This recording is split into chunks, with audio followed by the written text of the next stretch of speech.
Hello everyone. So welcome to this lecture. In this lecture, we'll start the new topic, that is Jacobi symbol. The concept of Jacobi symbol is very much similar to like legendary symbol only, but few differences are there, and that differences can be understood with the help of the definition. So first, we'll start with the definition of Jacobi symbol, right? The first point of definition says that Jacobi symbol is a generalization of legendary symbol, or in other way, here you can say legendary symbol is a one of the specialized scenario of Jacobi symbol, whether the Jacobi symbol is a general scenario, right? So this is the one of the difference between Jacobi symbol and legendary symbol. In detail, this point again can be understood with the help of this point. This point says that for any integer a and any positive integer n, the Jacobi symbol a and n is defined as the product of legendary symbol and corresponding to the prime factor of n, right? The mathematically, if you want to describe this point, so that can be understood with the help of this mathematical description. So before start the mathematical description, let me clear one more thing. What is the difference between the Jacobi symbol and the legendary symbol? Other than this point, right? If you see the symbol, or if you see the notation in the Jacobi symbol, here we always write a and n, right? While if you're going to write the notation of legendary symbol, over there instead of writing a and n, over there we write a and p, right? P is nothing but prime number. But in case of Jacobi symbol, the n can be prime number or n cannot be the prime number. Both the cases may be there, right? So that's why we call legendary symbol is a specialized case of Jacobi symbol where n is always a prime number. I hope this point is clear to you now. Legendary Jacobi symbol says that the second operand may be anything. It may be prime number or it may not be prime number. But if you want to convert Jacobi symbol into legendary symbol, so what we can do over here? So here we will find the prime factor of n, right? Because the second operand is n. Suppose the prime factor of n is nothing but p1 into p2 into p3 into pk, right? So where the n is converted into the product of prime factor p1 into p2 into p3 up to pk, right? If you're going to multiply all these prime factors, then automatically we'll get the value of capital N, right? So now after that, what we can do, here we'll separate a by p1, a by p2, a by p3 and a by pk, right? If you're going to multiply p1, p2, p3 and pk, automatically we'll get n, right? So by doing that, we can convert our Jacobi symbol into legendary symbol, because a and n is a Jacobi symbol, because n is a general scenario, right? But here we have converted a by n into a by p1, a by p2, a by p3 and a by pk, right? Where a by p1 is a legendary symbol, a by p2 is a legendary symbol, a by p3 is also legendary symbol and a by pk is also legendary symbol. I hope you understood this thing, right? In a very simple term, you can say, if you want to calculate Jacobi symbol, then you will have to convert Jacobi symbol into legendary symbol, right?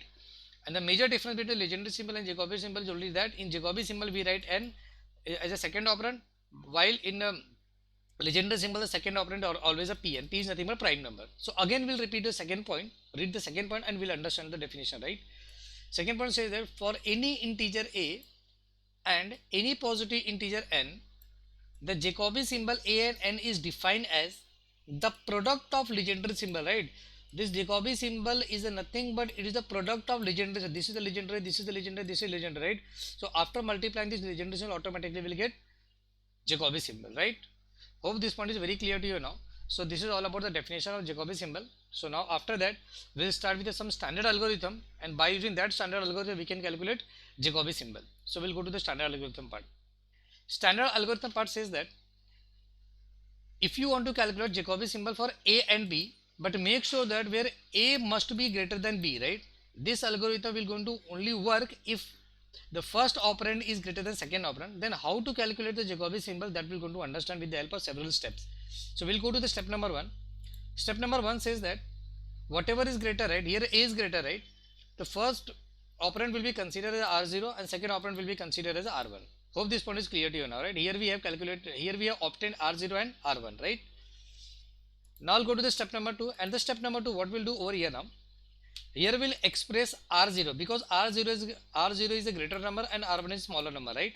So here we'll express R0 in terms of R1 by using division process, right? So by using division process, what here R0 will be divided by R1, and after dividing Here we'll write R0 equal to Q1 into R1 plus of small r1, right? Remember that Q1 is a quotient of division process and R1 is a remainder of division process, right?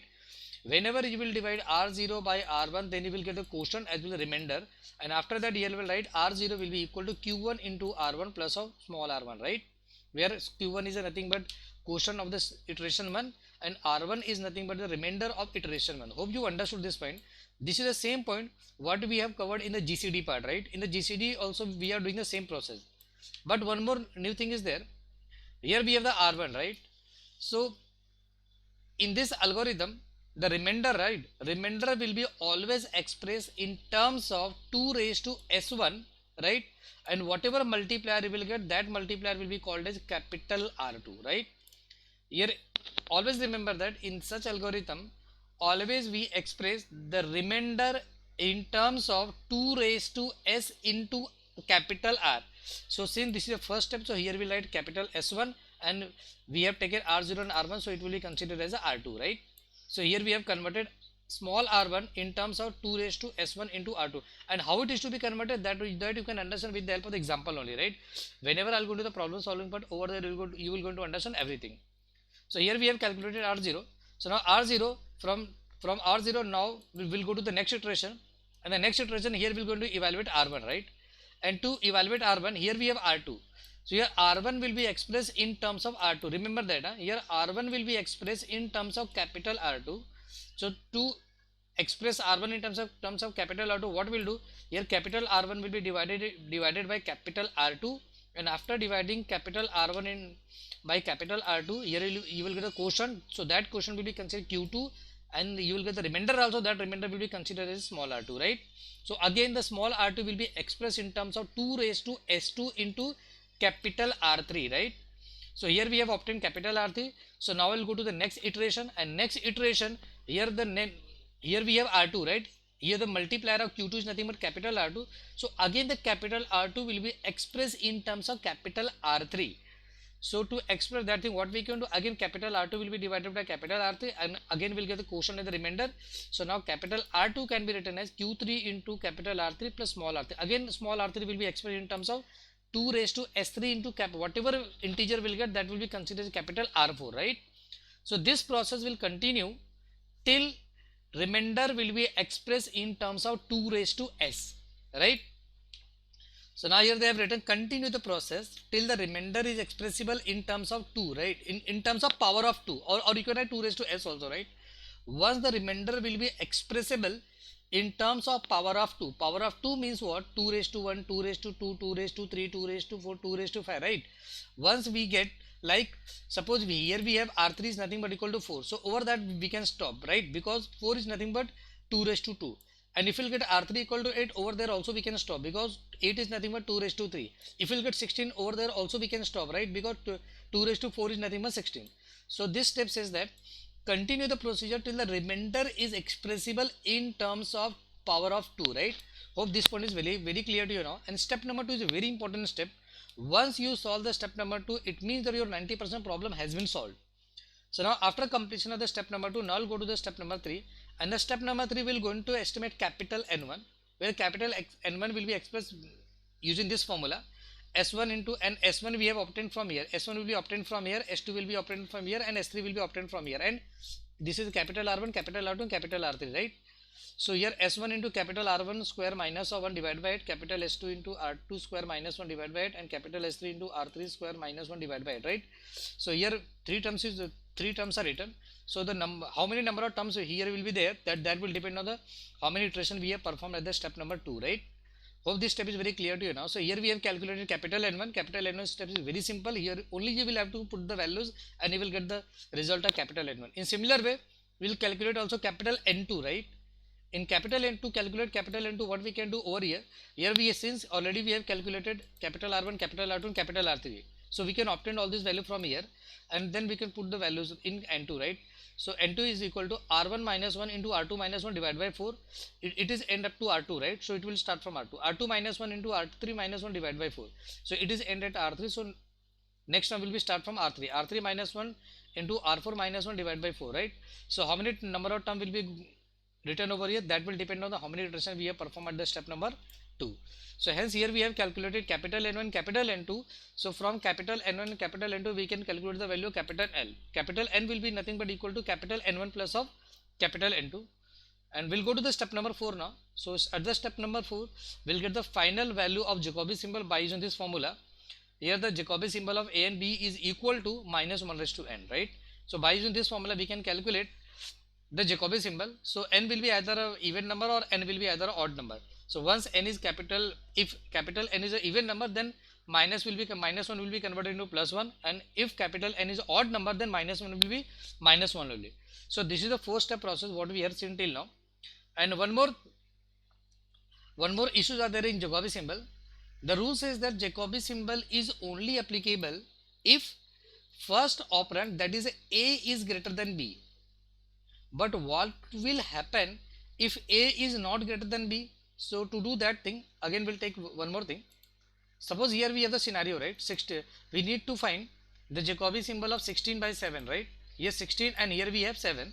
So here we'll check A is 16 and B is 7. So A is greater than B. So here directly we can write the Jacobi symbol over here. So to do this problem, here we can follow all these steps, right? So now, and one more scenario is there. What we'll do if you have 7 and 16, right? So here if we're going to compare with this particular symbol, so here A will be 7 and B will be what, 16. So here A is less than B. So in that particular case, this algorithm will not be applicable. So what we can do, so one property is there in Jacobi symbol and the Legendre symbol, and this property says that you can replace the first operand by the second operand, and second operand can be replaced by the first operand. But before doing that, you will have to put the minus sign. So what we have done over here, yes, second operand is 16, right? So here I can write the 16 as a first operand and 7 is the first operand. So here I can write 7 as second operand, but the minus sign will be there, right? So once you have converted 7 and 16 into what, 16 and 7, right? So now if you're going to see over here, here numerator is 16 and the denominator is what, 7, right? This is not a numerator denominator, this is a first operand, this is a second operand. So first operand is what, 16, second operand is 7, where the first operand is greater than second operand. So hence now here we can apply the Jacobi symbol. So this is all about how to apply the standard algorithm to calculate the Jacobi symbol, right? Again, I'll recommend you, whenever you will get the problem of quite large number, right? So to do the calculation of that kind of problem, we can go for the standard algorithm. But if you get the small number like 5, 6, 7, 8 or 16 or 7, right? So this kind of calculation can be performed directly without applying the standard algorithm. So this is the end of this lecture. From the next lecture, we're going to start with the problem solving part. Thank you.